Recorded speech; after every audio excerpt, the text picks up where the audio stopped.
campo muy amplio para la lógica, para la deducción, para el razonamiento intelectual.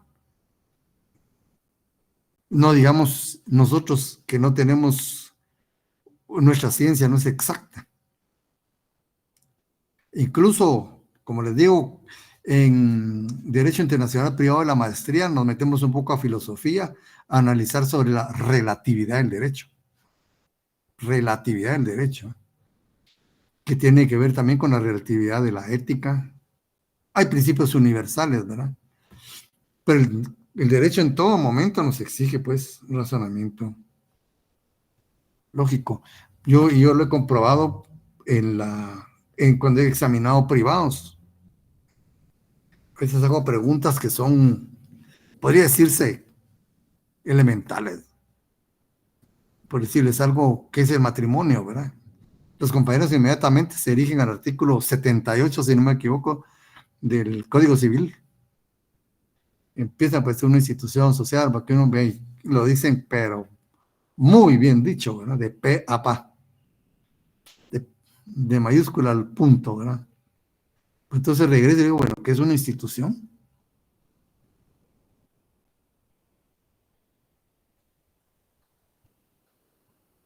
¿Por qué social? Entonces, ¿qué es una institución social? ¿Por qué es una institución social? Ahí empiezan ustedes. Entonces, el derecho no es memorístico. Si no ponemos a un chiquillo de 12 años, ¿verdad? Se aprende de memoria unas 2, 3 páginas de los códigos o más. Ya tiene una capacidad tremenda. Pero el derecho no es de eso, ¿verdad? Y aquí vemos, pues, que también el derecho está desbordando nuestros límites físicos hasta a no poco, ¿verdad? Infranqueables. Y esto demanda una nueva respuesta de la ciencia jurídica. Aquí hay ingeniería jurídica. Yo le llamo esto porque que van a estudiar su privado, por favor, tengan abierta la mente al razonamiento lógico. Ahí es donde uno se da cuenta la importancia que tenía el curso de lógica jurídica. Lógica jurídica es un curso precioso, básico para nosotros. Filosofía del derecho. Antes, incluso antes que yo, mis promociones antes que yo, llevaban un seminario de filosofía del derecho. 3 seminarios llevaban. Nosotros solo llevamos 2 seminarios, no sé si ustedes llevan seminarios, un jurídico y un social. Llevamos 2 seminarios.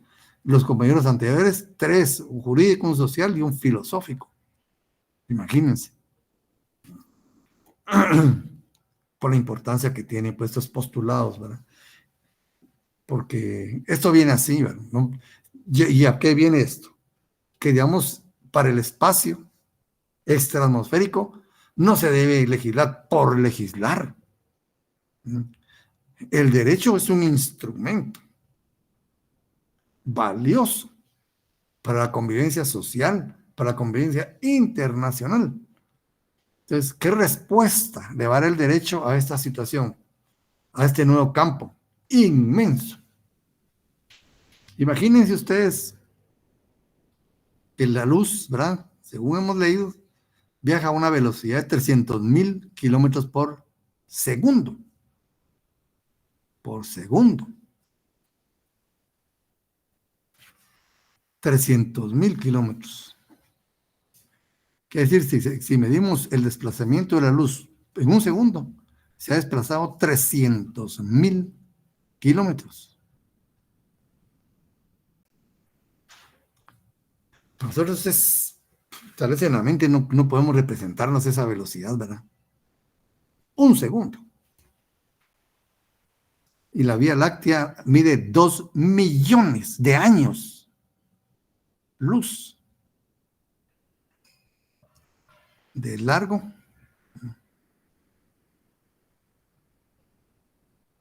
Si no estoy equivocado, 200,000 años luz de ancho y 100,000 años luz de espesor. Quiere decir que viajando a 300,000 kilómetros por segundo, la luz tardaría 2 millones de años en atravesar la Vía Láctea, solo en la superficie.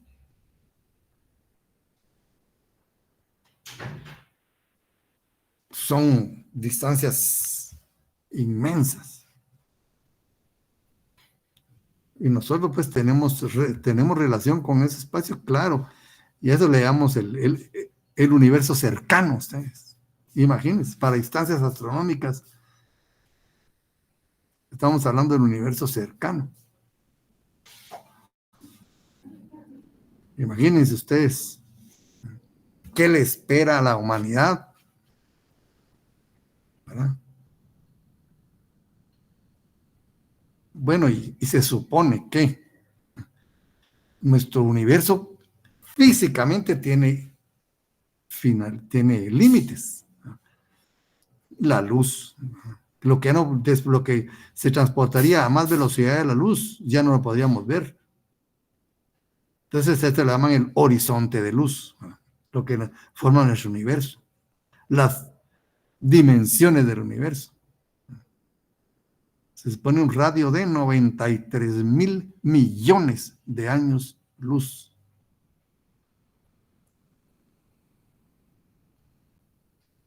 Imagínense, nosotros donde estamos, en nuestra dimensión, estamos en el centro del universo, por las dimensiones que maneja el universo. Entonces, yo les digo esto para ver, ese campo es infinito, y el derecho tendrá que ir hasta donde vaya el primer humano, la primera máquina, el primer invento humano, ahí va el derecho. Y por eso esa es la importancia de este espacio ultraterrestre, porque vamos a más, ¿verdad? Dice aquí el doctor Lario, como ya habíamos hablado, ¿verdad? En el derecho internacional, todo lo relativo al espacio extraatmosférico se encuentra en formación. Llevamos aproximadamente unos 66, 67 años, ¿verdad? Relativamente es poquísimo. De otra parte, a nadie escapa la importancia del mismo en la vida moderna. A esta rama del derecho, miren, es una rama del derecho, autónoma. A esta rama del derecho se le ha dado varios nombres: interplanetario, astronáutico,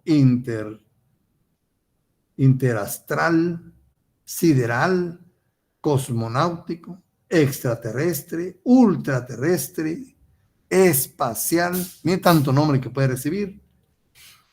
El espacio extraatmosférico o ultraterrestre se utiliza para las comunicaciones, el espionaje, la investigación, recursos naturales, meteorología, etcétera. Incluso ahora ya se le está dando también un destino comercial turístico. Y esto cambia totalmente, y le voy a decir por qué cambia. Porque hasta este momento pensamos únicamente en los estados, ¿verdad? Únicamente en los estados.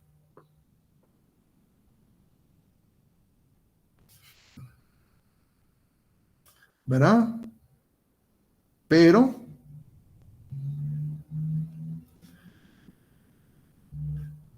ya, ya hemos avanzado más. Ya hay participación privada en el ámbito internacional.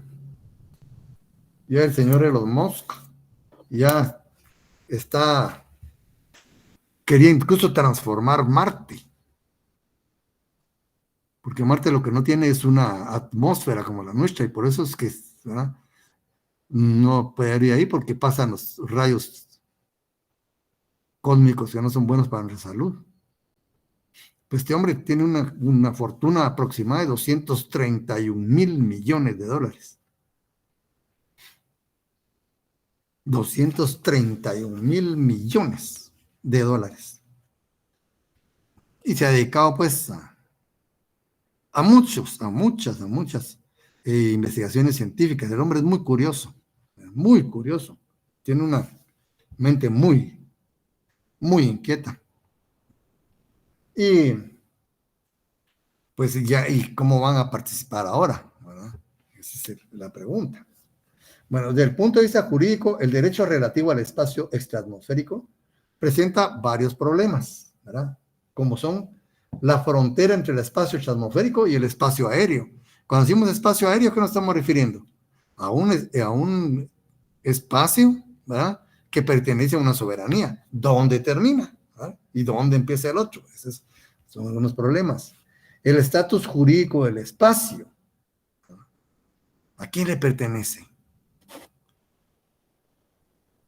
¿A quién lo puede conquistar? ¿Para qué lo puede conquistar? ¿Cómo? La transmisión de noticias, o sea, las telecomunicaciones, la contaminación. Ya hay contaminación, ya hay chatarra espacial y ya sale en internet, si ustedes buscan chatarra espacial van a ver cantidades enormes. Exploración y explotación. ¿Cómo? ¿A beneficio de quién? Ya dice ahí los tratados, ¿verdad? Responsabilidad por daños, salvamentos, ocupación de cuerpos celestes, nacionalidad y registro de los objetos. Miren, esos son unos temas que pueden desarrollarse, ¿no? Y ya vimos pues que hay diferentes teorías sobre las fronteras, ¿verdad? Y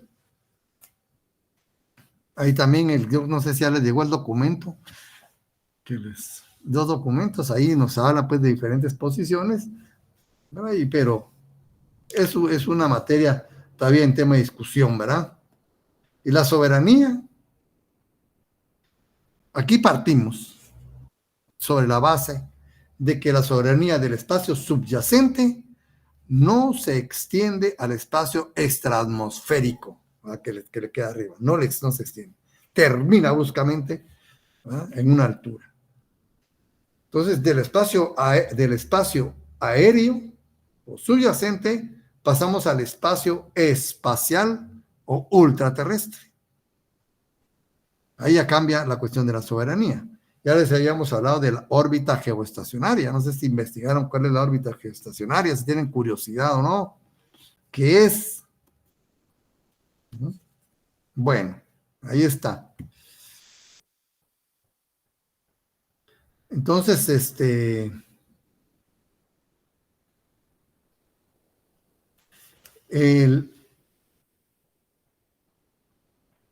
¿cómo dice entender el principio de libertad del espacio extraatmosférico y el respeto de la soberanía del Estado? Pues son dos cuestiones diferentes.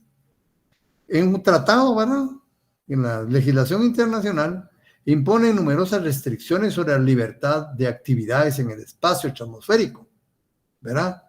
Dice tales como respeto a los intereses de otros estados. Hay que respetar, ¿verdad?, que llevan a cabo actividades estratosféricas, cada quien es en su tema, ¿verdad? Sin obstruir, sin dañar, sin obstaculizar, respetando. B, prohibición contra la discriminación. C, responsabilidad internacional. Todos tienen responsabilidad internacional, ¿verdad?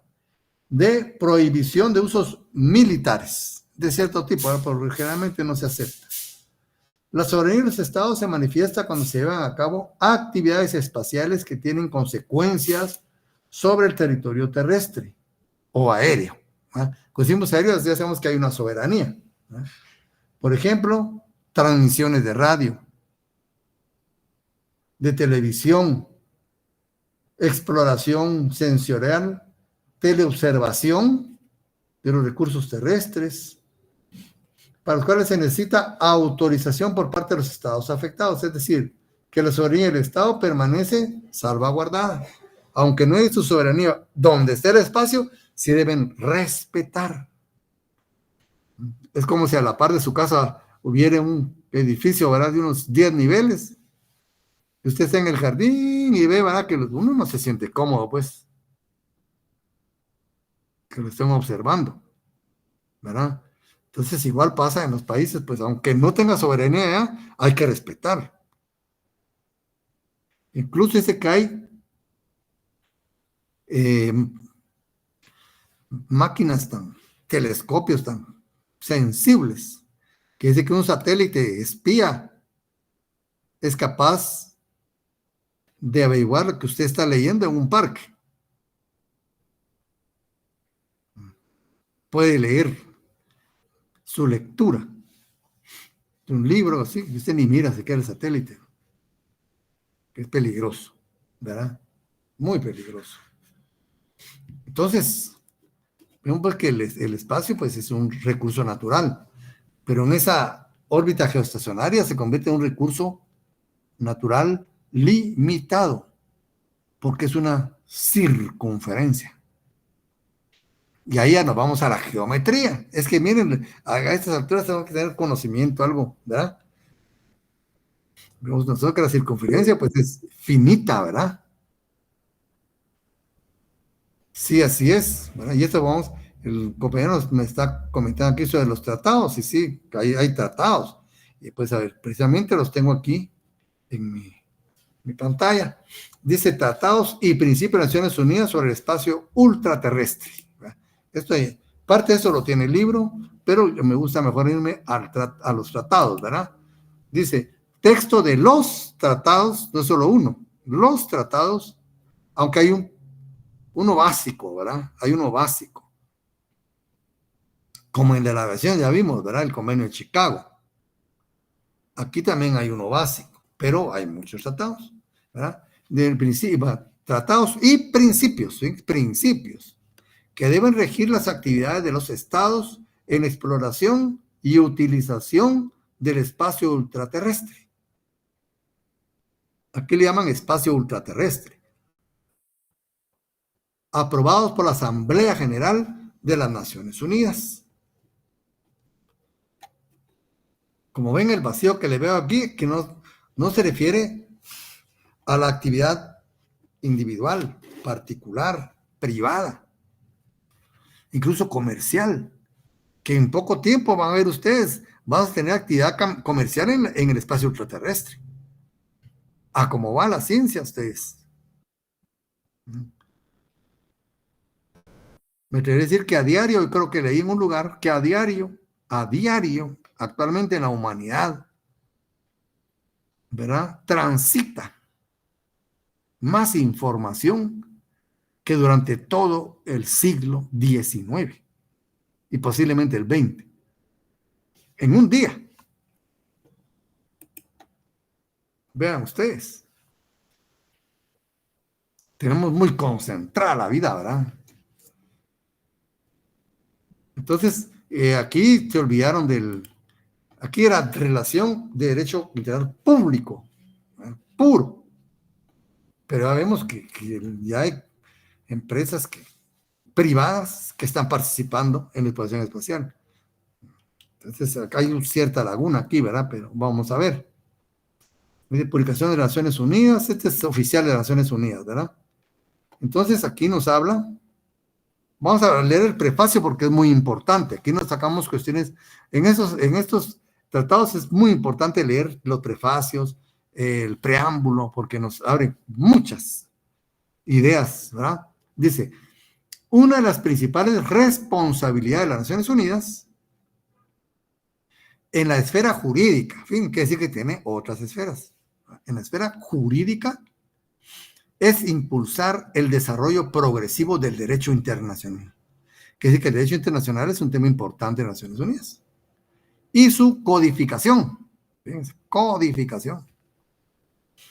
Un importante sector para el ejercicio de este mandato es el nuevo medio ambiente, fíjense, el espacio ultraterrestre. Es decir, que Naciones Unidas, ¿verdad? Tiene el concepto, ¿verdad? De que el medio ambiente, de que el espacio ultraterrestre también es un medio ambiente. El nuevo medio ambiente del espacio ultraterrestre. Y las Naciones Unidas han hecho varias importantes contribuciones al derecho del espacio ultraterrestre. Ahí estamos hablando, ¿verdad? Gracias a los esfuerzos,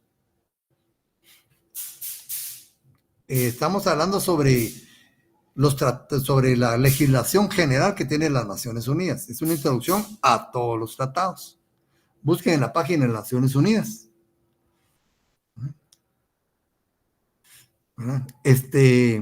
Aquí nos está hablando en general, ¿verdad? Dice, espacios de las Naciones Unidas han hecho varias importantes contribuciones. Ahí hablan de los tratados y unas resoluciones también que hay. ¿Verdad? Gracias a los esfuerzos de la Comisión sobre la Utilización del Espacio Ultraterrestre con fines pacíficos, de una vez le ponen, con fines pacíficos. Y también hay una subcomisión de asuntos jurídicos. ¿Ah? Fíjense, hay una comisión sobre el espacio ultraterrestre. Vale. Pero hay una subcomisión, ¿verdad?, de asuntos jurídicos. Mira, aquí, ahí es donde vamos aprendiendo, miren. Ahí es donde vamos aprendiendo. Las Naciones Unidas en realidad se han convertido en el centro de coordinación para la colaboración internacional en el espacio ultraterrestre y para la formulación de las reglas de derecho internacional que sean necesarias. El espacio ultraterrestre, un medio extraordinario en muchos respectos, es, por añadidura, único en su género. Desde el punto de vista jurídico, obviamente. ¿Dónde más podemos encontrar uno diferente? Ese es el universo, ¿verdad? Desde el punto de vista jurídico, es único, tiene su naturaleza propia. Empezando porque no hay soberanía. Solo recientemente las actividades humanas, fíjense, recientemente. ¿Cuándo podrías poner la fecha? 1957. Solo recientemente las actividades humanas y la interacción internacional en el espacio ultraterrestre se han convertido en realidad. Bueno, y es un hecho. ¿Y ese hecho qué demanda? Regulación. Por eso es que existen los tratados internacionales, ¿verdad? Solo recientemente las actividades humanas y la interacción internacional en el espacio ultraterrestre se han convertido en realidad y se han comenzado a formular las reglas de conducta internacionales para facilitar las relaciones internacionales en el espacio ultraterrestre. Como corresponde a un medio cuya naturaleza es tan fuera de lo común, una naturaleza extraña para nosotros, la extensión del derecho internacional al espacio ultraterrestre se extendió, ¿sí? Claro en decirlo, miren, la extensión del derecho internacional al espacio ultraterrestre se ha hecho en forma gradual y evolutiva a partir del estudio de cuestiones relativas a los aspectos jurídicos, para seguir luego con la formulación de los principios. Fíjense, primero aspectos jurídicos, después se formulan los principios de naturaleza jurídica y por último, incorporar dichos principios en tratados multilaterales. 3 fases, ¿se han dado cuenta? Aspectos jurídicos, principios de naturaleza jurídica y tratados. Okay. Por eso es importante leer la ley, ¿se dan cuenta? Nos va aclarando, nos va educando. El primer paso importante en dicho sentido fue la aprobación por la Asamblea General en 1963, o sea, 6 años después, ¿verdad?, de la salida del Sputnik en 1957, ¿verdad? En 1963 se formula se aprueba la declaración de los principios jurídicos que deben regir las actividades de los estados en la exploración y utilización del espacio ultraterrestre. Se explora y se puede utilizar. pero dice estados, ¿ya? No dicen ni las personas particulares, ni las empresas privadas. Están muy alejados de la situación de ahora, ¿verdad? En ese tiempo los magnates eran los que explotaban los recursos de las vías férreas, los hidrocarburos, la investigación científica farmacéutica, pero todos con los pies en la tierra, ¿no? Ahora otra nueva área, ¿verdad?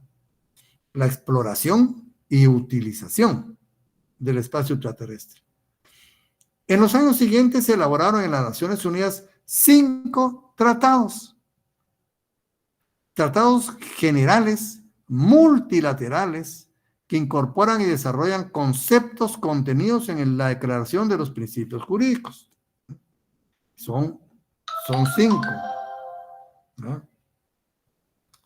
1. El Tratado sobre los principios que deben regir las actividades de los estados en la exploración y utilización del espacio ultraterrestre, incluso la Luna y otros cuerpos celestes.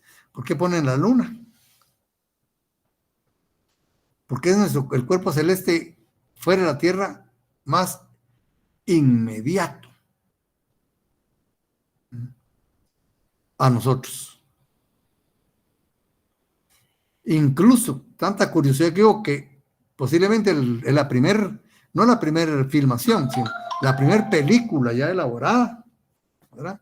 Se refiere sobre la llegada a la Luna, 1912. Pero en 1895 se hizo la primera filmación. Bien, entonces, siempre ha habido curiosidad, ¿verdad? Y otros cuerpos celestes, es la resolución 2222, entre paréntesis 21 romano, de la Asamblea General, anexo. Bueno, y se aprueba en el 66. Entró en vigor en el 67. Está otro acuerdo, el acuerdo sobre salvamento y la devolución de astronautas y la restitución de objetos lanzados al espacio ultraterrestre. Ya miren qué aspectos son importantes.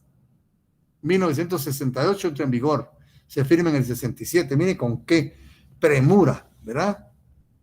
El otro es un convenio sobre responsabilidad internacional por daños causados por objetos espaciales. Y han caído objetos espaciales. 1971 y entró en vigor en el 72. El cuarto es el convenio sobre el registro de objetos lanzados al espacio ultraterrestre. Otro registro más, miren ustedes. ¿Cuántos registros conocen ustedes a esas alturas? Y aquí tenemos otro registro más, ¿verdad? Sobre objetos lanzados al espacio ultraterrestre. No es nada más de hacer una lata y lanzarla, no, hay un trámite serio. Hay un control. Y por el quinto, el acuerdo que debe regir las actividades de los estados en la Luna y otros cuerpos celestes. Pero aparte de los tratados, las Naciones Unidas han supervisado la redacción, formulación y aprobación de 5 resoluciones de la Asamblea General, comprendida la Declaración de los Principios Jurídicos. Fíjense, hay una declaración de principios jurídicos. Para los que son curiosos, ¿verdad? Empiezan a apuntar y estar investigando, ¿verdad? Entonces, la primera es la Declaración de los Principios Jurídicos que deben regir las actividades de los estados en la exploración y utilización del espacio ultraterrestre. 1963. Es la resolución 62, ¿verdad? Y aprobada en 1963 por la Asamblea General. Otra resolución, el principio que ha de regir la utilización de los estados de satélites artificiales de la Tierra para transmisiones internacionales directas por televisión, aprobados el 10 de diciembre de 1982 Uno de los primeros programas en directo que se pasó en vía satélite fue aquel artista Elvis Presley, Aloha en Hawái. Fue una novedad, en 1962 creo que fue. Ya empezaba pues la tecnología a altísimo nivel, ¿verdad? Los principios relativos, la otra declaración, los principios relativos a la teleobservación de la Tierra desde el espacio. Teleobservación. En 1986, ya estaba más cerca, ¿verdad? Y principios pertinentes a la utilización de fuentes de energía nuclear en el espacio ultraterrestre. Aprobados el 14 de diciembre de 1992. Mucho más cerca, ¿verdad? Entonces, ¿han visto ustedes que jurídicamente la humanidad no se ha quedado de brazos cruzados? Ha sido muy activa. La Declaración sobre Cooperación Internacional en Exploración y Utilización del Espacio Ultraterrestre en beneficio e interés de todos los estados, teniendo especialmente en cuenta las necesidades de los países en desarrollo. Aprobada el 13 de diciembre de 1996, más cercana, miren. Ahora, ¿qué diferencia hay entre un tratado y una resolución? Ustedes que tienen los principios jurídicos van a determinar esto. A nivel internacional, ¿verdad? ¿Qué diferencia hay entre un tratado internacional y una resolución, ¿verdad?, de las Naciones Unidas? Que ahí hay una diferencia.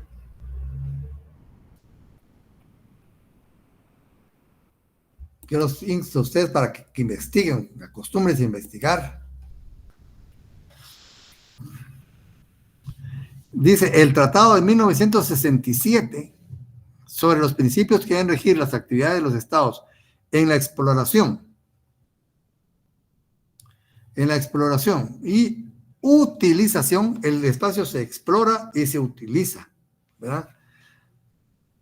Utilización del espacio ultraterrestre, incluso la Luna y otros cuerpos celestes, que puede considerarse la base jurídica general para la utilización del espacio ultraterrestre con fines pacíficos. Este es como digo, la base. De ahí nacieron, ¿verdad?, los principios de contenidos aquí, nacieron los otros tratados, incluso la resolución de las Naciones Unidas, ¿verdad? Entonces dice el Tratado de 1967 sobre los principios que deben regir las actividades de los estados en la exploración y utilización del espacio ultraterrestre, incluso la Luna y otros cuerpos celestes, que puede considerarse la base general para la utilización del espacio ultraterrestre con fines pacíficos, ha proporcionado un marco para el desarrollo del derecho del espacio ultraterrestre. Ese es como dice la piedra medular, ¿verdad? Se puede decir que los otros 4 tratados tratan específicamente de ciertos conceptos ya incluidos en el Tratado de 1967, como que solo lo desarrollan, ¿verdad? Pero son tratados independientes, pero toman principios de ahí. Los tratados relativos al espacio han sido ratificados por muchos gobiernos y muchos más se guían por esos principios.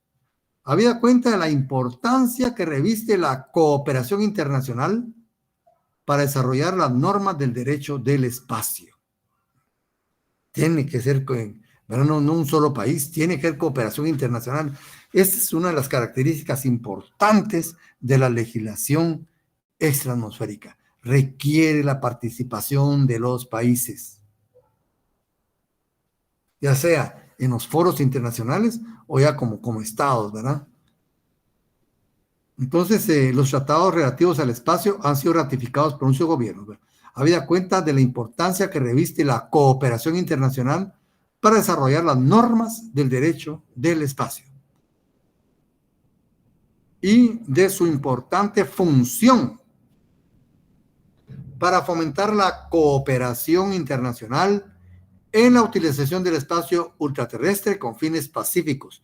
Eso, como ven ustedes, lo repiten, ¿verdad? Pues imagínense ustedes, ya en la década de los 80, muchos de ustedes no habían nacido, y algunos otros creo que andaban sacando retrancas en la facultad. Hay de todo, ¿verdad? Bien, en ese tiempo, la Unión Soviética, en ese entonces, y los Estados Unidos ya habían empezado a desarrollar una guerra en el espacio exterior, que se iba a desarrollar desde el espacio exterior, con rayos láser. Le llamaban, por un decir, la guerra de las galaxias, ¿verdad? Imagínense hace cuánto, 40, 45 años, que no habrá ahora en la ciencia. Por eso es que dicen, no, pacífico, ¿verdad? Entonces, para fomentar la cooperación internacional en la utilización del espacio ultraterrestre con fines pacíficos, la Asamblea General y el Secretario General de las Naciones Unidas han exhortado a todos los Estados miembros de las Naciones Unidas que aún no sean parte de los tratados internacionales que rigen la utilización del espacio ultraterrestre a que ratifiquen esos tratados o se adhieran a ellos lo antes posible. ¿Se han dado cuenta?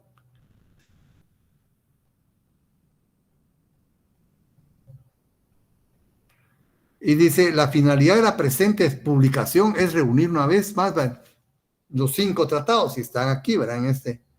En este primera parte, Tratado de las Naciones Unidas, y después vienen las resoluciones. Vamos a ver solo a esto que me interesa aquí de este tratado.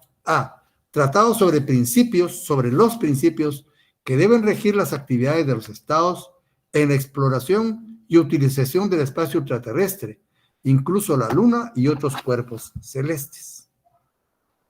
La luna es muy especial, ustedes rompen la monotonía de todas las demás, de los demás satélites del sistema solar. Hay muchas teorías, ¿verdad? Creen incluso que es hueca. Imagínense. Hay muchas teorías respecto a la luna, muchísimas.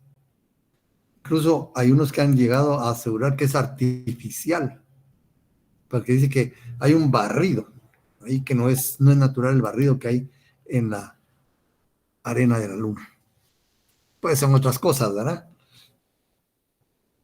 Dice, los estados parte de este tratado, el preámbulo es muy importante, vamos a leerlo y de ahí solo un par de artículos que me interesa leer. Los estados parten en este tratado, inspirándose en las grandes perspectivas que se ofrecen a la humanidad como consecuencia de la entrada del hombre en el espacio ultraterrestre. Abrió un nuevo mundo, totalmente diferente para la humanidad, ¿verdad? Entonces, eso es lo que inspira a esos tratados, reconociendo el interés general de toda la humanidad. Ese es un concepto muy importante a nivel internacional, el concepto humanidad. A raíz de esto es que se empezaron a desarrollar otras categorías, ¿ves?, de derechos humanos. Hubo otra generación, ¿verdad?, de derechos humanos. Entonces, reconociendo el interés general de toda la humanidad en el proceso de la exploración y utilización del espacio ultraterrestre con fines pacíficos. Que nosotros, digamos, a nivel así espacial cósmico, hubo un científico que clasifica las sociedades de la 1 a la 3.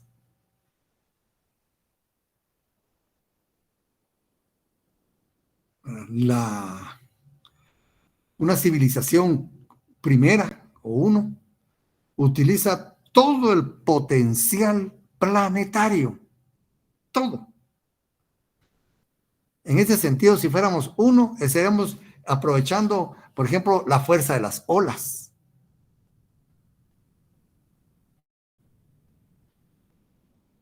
Las estaríamos aprovechando.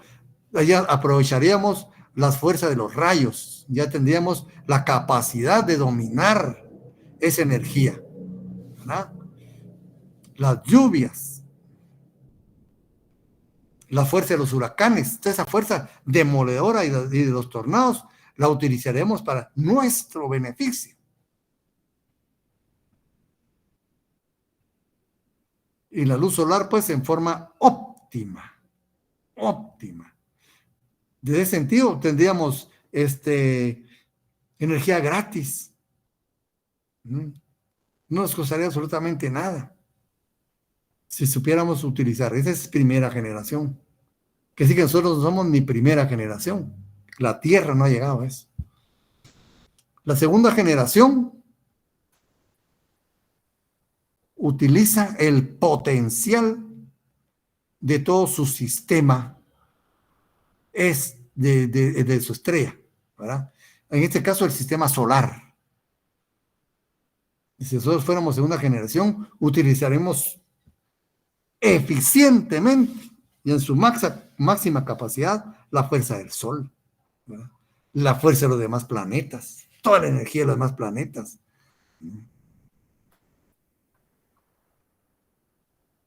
Y tercera generación utilizan eficientemente la energía de toda la galaxia.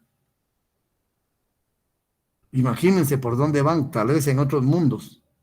Como digo, también leer pues cuestiones así, es que bien, nosotros abogados no solo debemos quedarnos en la ley, debemos leer todas esas cuestiones. Nos abre un panorama, ¿verdad?, diferente. Y según los científicos, en el universo cabe la posibilidad de que existan civilizaciones de tercera generación. Y nosotros no hemos llegado ni a la primera. Ya no es la primera, la segunda ya es un avance grandísimo. Imagínense el Sol a nuestra disposición. La potencialidad de Mercurio, de Venus, Saturno, que es enorme, Neptuno y todo eso, ¿verdad?, a nuestra disposición. Imagínense qué potencial tendría nuestra sociedad terrestre para desplegar cohetes en todo el sistema solar sin gastar ni una energía terrestre.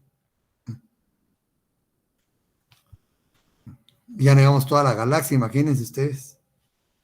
Entonces, Stephen Hawking era el miedo que tenía, dice, nadie nos garantiza, decía, que todos los extraterrestres son buenos seres. Hay seres malignos, hay seres malos. Imagínense que encontremos una civilización, dice, de esas generaciones, decía, porque obviamente conocía de eso, ¿verdad? Nos avasalla inmediatamente. Eso es lo que decía Stephen Hawking, ¿verdad? Y es todo el tema jurídico viene a dar con todo esto, ¿verdad? Por eso él no era amigo de buscar contactos extraterrestres. No era amigo de buscar eso, porque él decía que nadie nos garantiza que nos vamos a topar con seres buenos, que crean en Dios incluso, ¿verdad? Porque Dios es universal. Entonces, son temas, pues, que salen por el momento, ¿verdad? Pero esta ley ya avisora todas esas cuestiones, ¿verdad? Entonces dice, deseando contribuir a la amplia cooperación internacional en lo que se refiere a aspectos científicos y jurídicos, miren tan importante lo jurídico, y jurídicos, de la exploración y utilización del espacio extraterrestre con fines pacíficos, estimando que tal cooperación contribuirá al desarrollo de la comprensión mutua y al afianzamiento de las relaciones amistosas entre estados y pueblos. ¿Por qué? Porque nos trae la idea de unidad. Ante el cosmos somos una familia, somos una sola casa. Es como nosotros ahora digamos China. Chinos son chinos, ¿no? Pero hay más como 300 etnias. Los árabes, los miramos como uno y son también cientos de etnias. Igual somos aquí, ¿ya? Manifestándonos en el cosmos, somos también una sola familia. ¿Verdad? Bueno, deseando contribuir una amplia, estimando que la cooperación contribuirá al desarrollo y comprensión mutua y al afianzamiento de relaciones amistosas entre los estados y pueblos, recordando la resolución de 1962, la que leímos, ¿verdad? Recordando la resolución 1984 y tomando nota de la resolución 110, ¿verdad? Esta que hemos leído, convencido de que un tratado sobre los principios que deben regir las actividades de los estados en exploración y utilización del espacio extraterrestre, incluso la Luna y otros cuerpos celestes, promoverá los propósitos y principios de la Carta de las Naciones Unidas. Imagínense, seguimos con la Carta de la ONU. Pero ¿qué es lo que pretende la humanidad en cuanto al espacio? Su exploración y su utilización. Bueno, ahora, ¿en beneficio de quién? Se supone en beneficio de los estados, de los pueblos, de la humanidad. Han convenido en lo siguiente. Artículo 1. La exploración y utilización del espacio ultraterrestre, incluso la Luna y otros cuerpos celestes, deberán, fíjese, imperativo, deberán hacerse en provecho y en interés de todos los países, sea cual fuere su grado de desarrollo económico y científico, e incumben a toda la humanidad. Eso está clarísimo, miren. El espacio ultraterrestre, incluso la Luna y otros cuerpos celestes, estará abierto para su exploración y utilización. Otra vez, miren esos términos: exploración y utilización, sin discriminación alguna, en condiciones de igualdad y de conformidad con el derecho internacional. Y habrá libertad de acceso a todas las regiones de los cuerpos celestes, a todas. ¿Se dan cuenta? China, ¿verdad?, envía su sonda espacial al lado oscuro de la Luna. No pidió permiso a nadie. La India también, ¿verdad? Ya tienen. Nosotros ya nos paramos con nuestro satélite Quetzal, ¿verdad? Quetzal 1. El espacio ultraterrestre, incluso la Luna y otros cuerpos celestes, estarán abiertos a la investigación científica. ¿Qué quiere decir esto? Que ningún estado puede prohibir la llegada de nadie a estos cuerpos celestes. Eso sí, con fines pacíficos. Entonces dice, el espacio ultraterrestre, incluso la Luna y otros cuerpos celestes, estarán abiertos a la investigación científica. Y los estados facilitarán y fomentarán la cooperación internacional. ¿Ves? La cooperación en dicha investigación. Y este artículo 2 es un artículo muy famoso, ¿verdad?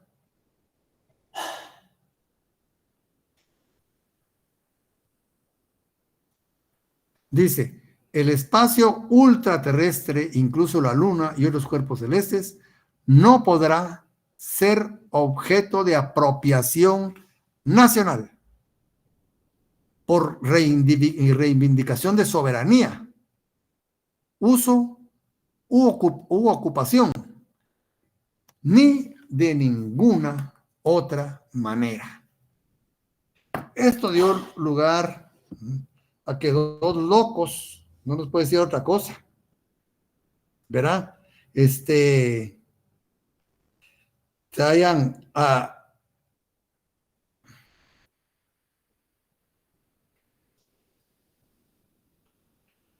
reclamado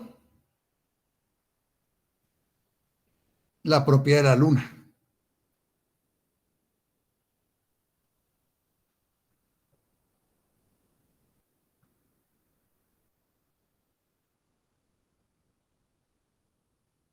Quiere decir que ya hay un loco ahí que se cree el dueño de la Luna. Pero aquí yo miro muy claro yo miro muy claro aquí la posición de este tratado. Y aquí podemos ya empezar a aplicar esos principios de lógica jurídica, ¿verdad? que lo que se legisla, por más se entiende incluido, menos. Sigue diciendo que en beneficio de la humanidad, en beneficio de todos los países. Obviamente, pues ninguna persona en particular va a beneficiar a la humanidad, pues. El sol y la luna, fíjense ustedes.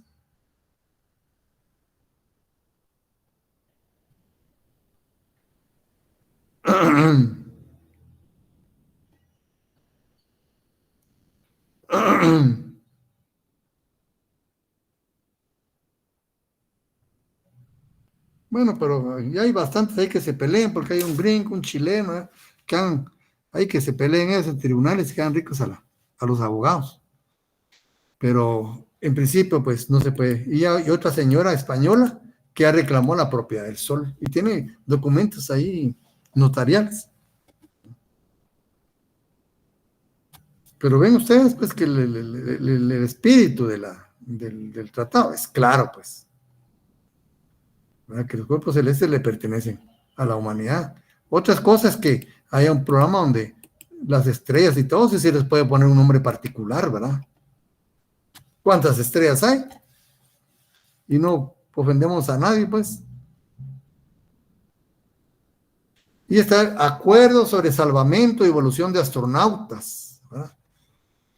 Y la restitución de objetos lanzados al espacio ultraterrestre. Y aquí empieza su articulado. Lo que nos dice en su preámbulo es que, señalando la gran importancia del tratado sobre los principios que debe regir la actividad de los estados en la exploración y utilización del espacio ultraterrestre, el que vimos anteriormente, incluso la luna y otros cuerpos celestes, el que dispone la prestación de toda la ayuda posible a los astronautas en caso de accidente, peligro o aterrizaje forzoso, la devolución de los astronautas con seguridad y sin demora, y la restitución de objetos lanzados al espacio ultraterrestre.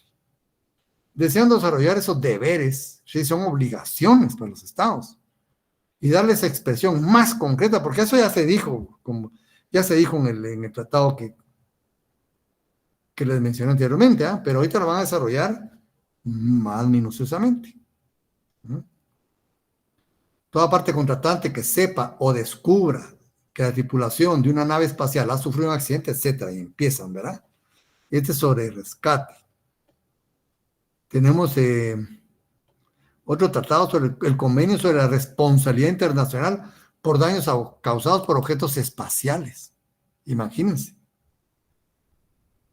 El interés de toda la humanidad en promover exploración y utilización del espacio, recordando tratados sobre los principios que ya se vieron, tomando en consideración que a pesar de las medidas de precaución que han de adoptar los estados y las organizaciones internacionales intergubernamentales que participen en el lanzamiento de objetos espaciales, tales objetos pueden ocasionalmente causar daños.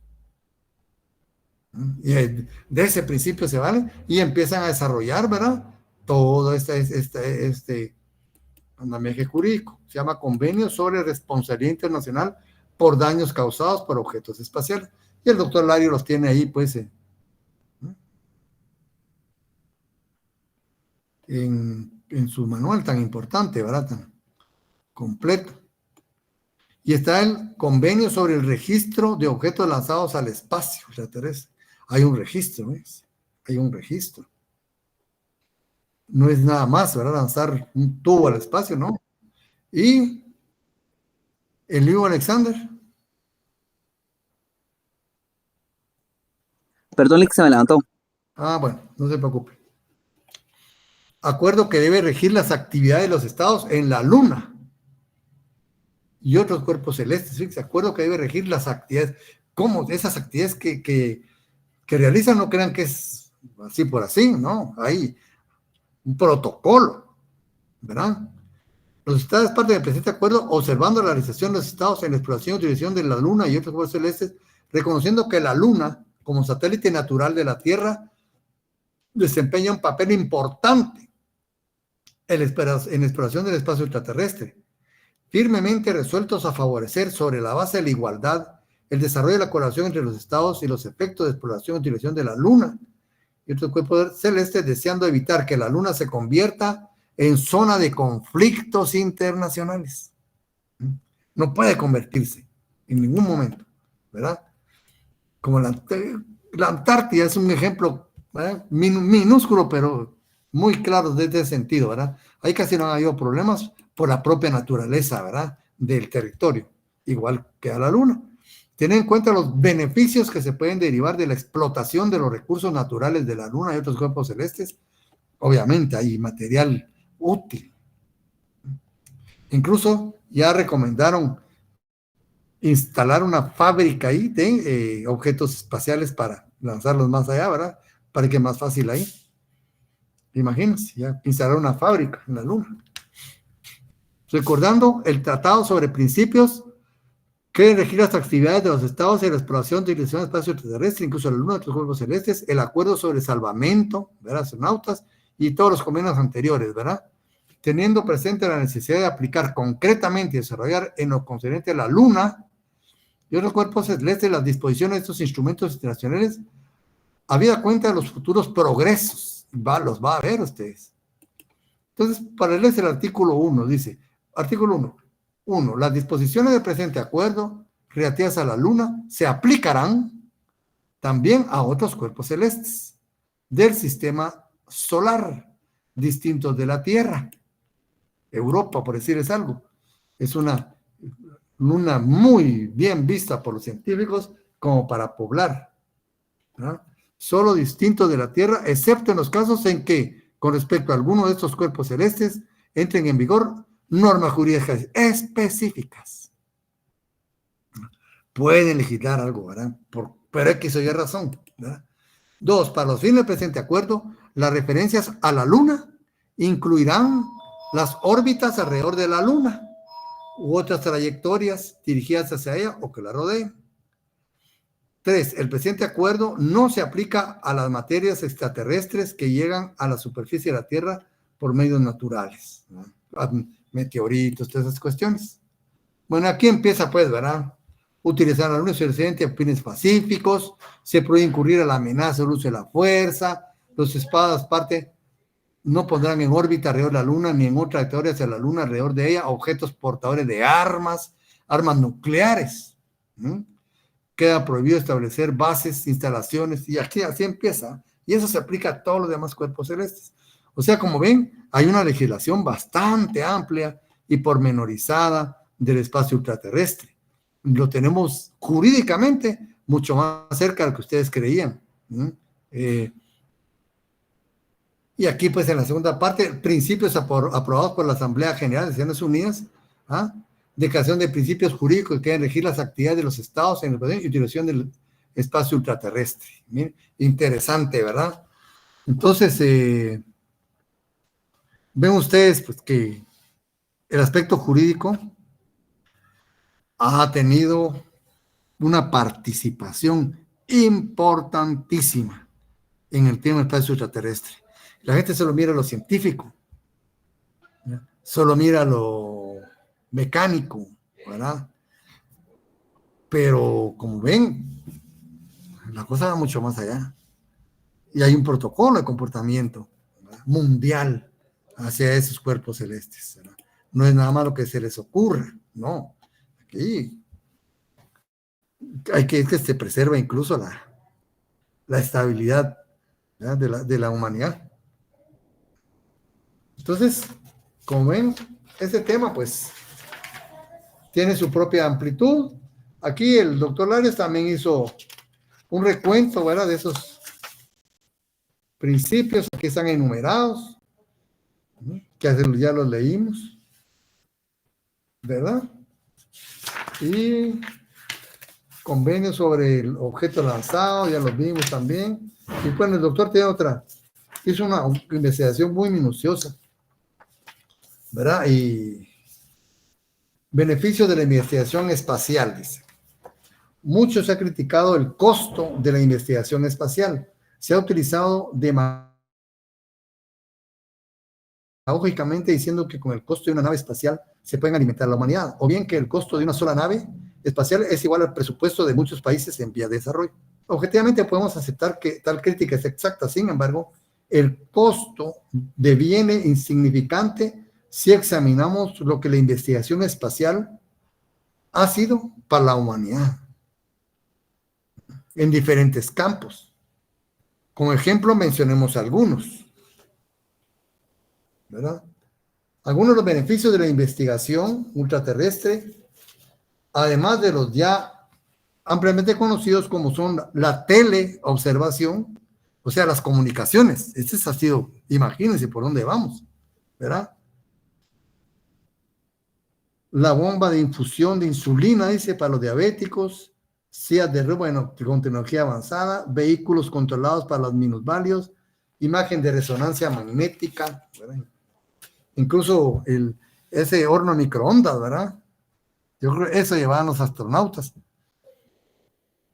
Pero a comparación de lo que tienen ustedes en su casa, eran unos botes, ¿verdad? Ahora es mucho más sofisticado, ¿no? Reciclaje del agua, previsión meteorológica, ¿verdad? Ahora, la previsión meteorológica oportuna, aparatos de percepción sónica, vidrios resistentes, ¿verdad? Máquinas, bueno, etcétera. Miren, muchas cosas, ¿verdad? Se han desarrollado a la luz de la exploración espacial, ¿verdad? Entonces, un poco de curiosidad, lean un poco de este tema. A veces hay que leer otras cosas. Ustedes, yo como soy maestro, es mi primer título de maestro. Me acuerdo que los profesores decían que un maestro debe leer de todo. Debe estar informado de muchas cosas. Y un abogado creo que también. Miren hasta dónde nos involucra a nosotros. ¿Qué tenemos que ver con el espacio? Viene en un momento determinado, ¿verdad? En un momento determinado, ustedes no saben dónde van a estar. Pues le digo, he tenido muchos alumnos que han terminado diplomáticos y nunca pensaron llegar a diplomáticos. Y así es la vida. Ahora ya poniendo los pies sobre la tierra. Ya regresando siempre. Como ven, yo les decía, ¿verdad? O en el curso se dijo al principio que el derecho internacional clásico aceptaba únicamente al Estado como sujeto del derecho internacional. Ahora el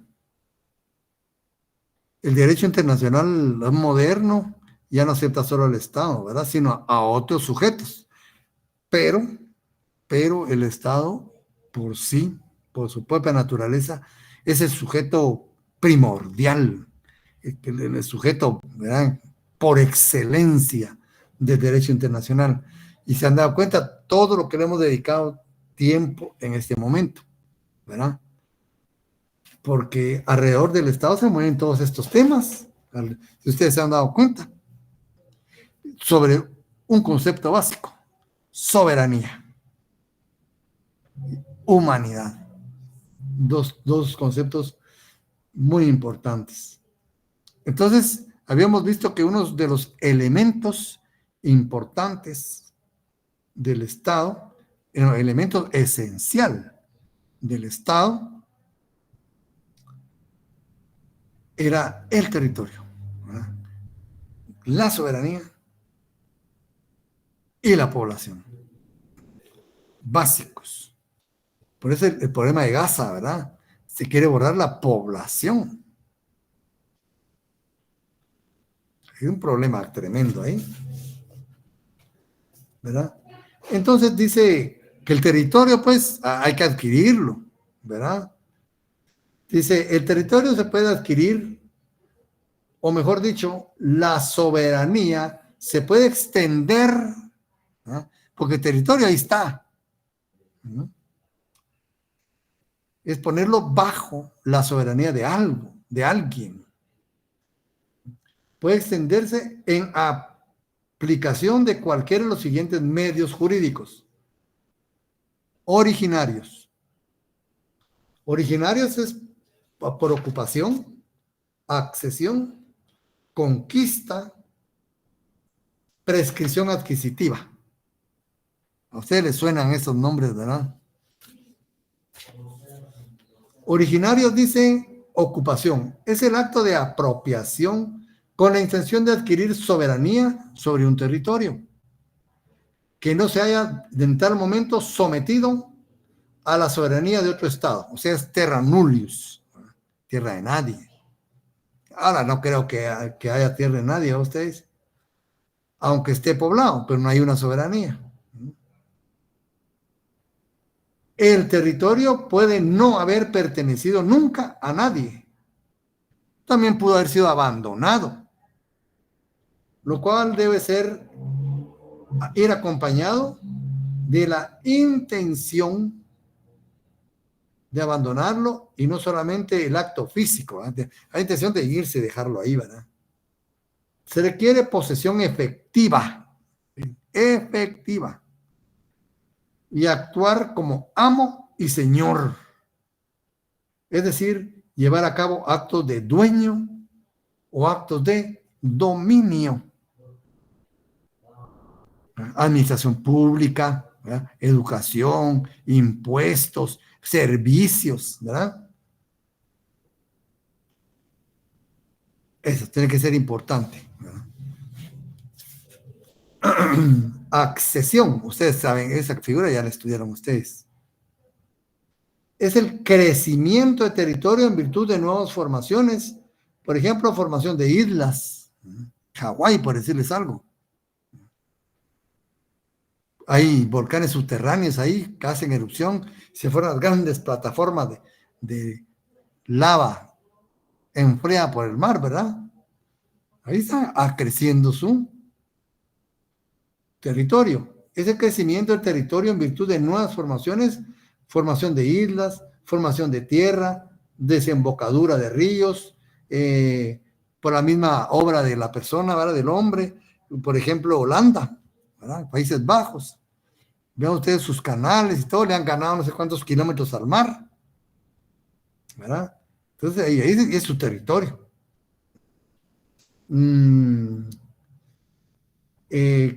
Canales, ahí dice Holanda, a ver, sí. Y pueden ser pues por la propia naturaleza o por actividad humana. Por conquista. Es el crecimiento de un territorio generalmente a través de medios violentos, de guerras.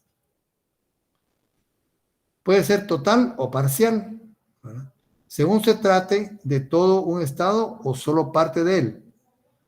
Dice la Unión Soviética a final de la Segunda Guerra Mundial, creo que fue en América. Hoy en día no se acepta y su fin ha sido consagrado en varios pactos y acuerdos internacionales. En América se descartó definitivamente al momento de la independencia. Su aplicación puede llevar a una reacción de la comunidad internacional. Ya no se permite, ¿verdad? Recuerden ustedes lo que está pasando en Ucrania y Rusia es una cuestión muy especial, ¿verdad? Rusia le llama reivindicación, no conquista. ¿Verdad? Porque las tierras que retomó ahora es de gente ruso parlante. Incluso tienen raíces rusas. Es una historia muy profunda, ¿verdad? Pero es una cuestión diferente. Prescripción adquisitiva. La adquisición de un territorio por el ejercicio continuo y pacífico de la soberanía sobre él durante un lapso de tiempo. Esa ya casi no se da en estos tiempos, ¿verdad? Pues y también existen medios derivados. La cesión, la adjudicación. La cesión, dicen, es la transferencia de un territorio por un estado a otro estado. Puede ser con o sin compensación, ¿verdad? Alaska, el ejemplo clarísimo que vemos hoy. Rusia está reclamando la validez de esa adquisición por parte de los Estados Unidos. Dice que no cabe en cabeza alguna un negocio tan tonto, tan monumentalmente desproporcionado. Alaska hoy por hoy es el estado más grande de los Estados Unidos. Y se vendió por $7 millones.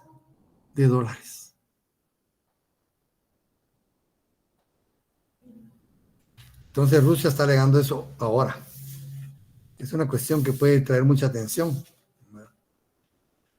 Pero fue una transferencia. Bueno, también la parte española a los Estados Unidos, ahí hubo cesión.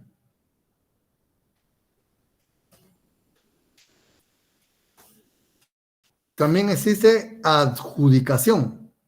El territorio se adquiere en ese caso por sentencia de un tribunal internacional por medio de un convenio. Esto se puede dar cuando hay discrepancias. Bueno, yo podría ceder aquí a Israel, ¿verdad? Aquí no menciona el doctor a Israel, diría yo. Una resolución de las Naciones Unidas en 1942. Dice, en Colombia también, ¿verdad? Hubo hace poco un caso en el Mar Caribe, que Nicaragua se lo gana a Colombia. Parcial, dice, las servidumbres. Más que todo, también se dan aquellos países que no tienen salida al mar, ¿verdad? Que piden una salida al mar. Bolivia está peleando todavía eso, ¿verdad? Con Chile. E histórico político. Bueno, eso también solo tiene valor histórico. Como ven, el tema del Estado es muy amplio. Como les digo, solo hemos dado un pequeño pincelazo, ¿verdad? Sobre estos temas. Y si se profundiza, pues llegamos, ¿verdad? A otros, vamos abriendo otros temas diferentes incluso ahí. Por hoy nos quedamos aquí, compañeros. Y si Dios lo permite, nos vemos la siguiente semana. Ya la otra semana vamos a hablar del examen. Sí, la otra semana, por favor. Entonces, por favor, estudien, investiguen. Aquí me están preguntando si hay un tratado. Ustedes no pregunten. Ustedes, si mencionan ley, si tienen curiosidad, vayan a investigar. Es que no les tengo que decir todo. Digamos, ustedes ya están en un grado de que les mencionamos documentos y pues ya, por lo menos ténganlos a la mano ahí, ¿verdad? Son leyes que se están mencionando en el curso. ¿Verdad? Así que investiguen, pues. Nos vemos, compañeros. Buenas noches, Lee. Buenas noches, licenciado. Se cuidan, jóvenes. Buenas noches, Lick.